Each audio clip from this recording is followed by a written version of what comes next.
Çin'in isteği üzerine 2 yıldır Fas'ta tutuklu bulunan İdris Hasan'ın eşi kamuoyuna çağrıda bulundu. Fas, eşim hakkında Çin'e geri gönderme kararı almış. Onun ölüme gönderilmesine izin vermeyin dedi. 2012'den beri Türkiye'de yaşayan ve 20 Temmuz 2021'de turistik vizeyle İstanbul'dan Fas'a giden Uygur Türk'ü İdris Hasan, Çin'in talebiyle Casablanca'da gözaltına alınmıştı. Hakkında Çin'in baskısıyla çıkarılan kırmızı bülten nedeniyle gözaltına alınan İdris Hasan, dava yoluyla suçsuz olduğu anlaşıldıktan sonra hakkındaki kırmızı bültenin kaldırılmasına rağmen hala Fas'taki geri gönderme merkezinde tutuluyor. Dünya Uygur Kongresi Çek Parlamentosu'nda Uygur soykırımını tartışmanın yanı sıra başkent Prag'da soykırım sergisi düzenledi.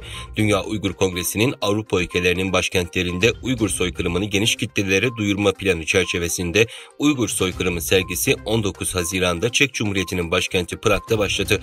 20 Haziran'da Dünya Uygur Kongresi Başkanı Dolkun İsa Prag'a geldi ve 3 Haziran 2021'de Uygur soykırımını tanıyan Çek Parlamentosu'nda Uygurlarla ilgili bir dizi etkinlik gerçekleştirdi. Çin'in toplama kamplarına zorla tutulan ve hala iletişim kurulamayan kamp mağdurlarının Türkiye'deki aile üyelerinin avukatları, Birleşmiş Milletler İnsan Hakları Konseyi ve diğer ilgili Birleşmiş Milletler mekanizmalarına Doğu Türkistan'da yaşanan soykırımla ilgili daha önce kapsamlı bir başvuruda bulunmuştu. Birleşmiş Milletler tarafından açıklanan kararda Tacinisa İmin, Dilşat Oralbay, Nimet Hamit davalarında milyonlarca Uygur Türk'ünün Çin'deki sözde yeniden eğitim kamplarına hapsedilmesi ve Çinli yetkililer tarafından Uygur Türklerinin uluslararası ve evrensel temel haklarının sistematik ve ağır bir şekilde ihlalinin tespit edildiği bildirildi.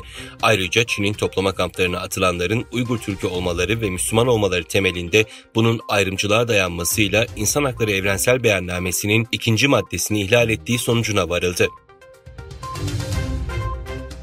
Türkiye Büyük Millet Meclisi Dışişleri Komisyonu'nun dünkü toplantısında İYİ Partili Kürşat Zorlu'nun itirazı üzerine Uygur Türklerine hedef alan Filistin'le yapılan anlaşma komisyonun gündeminden çıkarıldı. Komisyonun İYİ Partili üyesi Ankara Milletvekili Kürşat Zorlu, Türkiye Cumhuriyeti Hükümeti ile Filistin Devleti Hükümeti arasında kolluk eğitimi işbirliği mutabakat zaptına itiraz etti. Zorlu, komisyonda yaptığı konuşmada Filistin Devlet Başkanı Mahmut Abbas'ın Çin ziyaretinde Uygur Türklerini terörle özdeşleştirdiğini hatırlatarak mutabakat zaptının komisyonda görüşülmesine karşı çıktı. Zorlu, Türk milleti adına bu tavrı gösterdiklerini belirtti. Öte yandan Filistin'in Ankara Büyükelçiliği, Filistin Devlet Başkanı Mahmut Abbas, Uygur Türkleri ile ilgili herhangi bir açıklama yapmamıştır açıklamasında bulundu.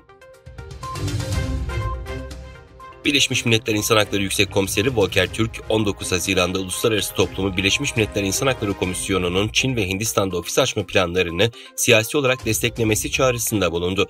Birleşmiş Milletler Güvenlik Konseyi'nin daimi üyesi olan Çin, en kötü insan hakları sicillerinden birine sahip. Atlantik Konsil tarafından hazırlanan raporda olası bir Çin-Tayvan çatışması sonucunda Çin'e uygulanacak yaptırımların küresel ekonomide 3 trilyon dolar zarara yol açabileceği belirtildi.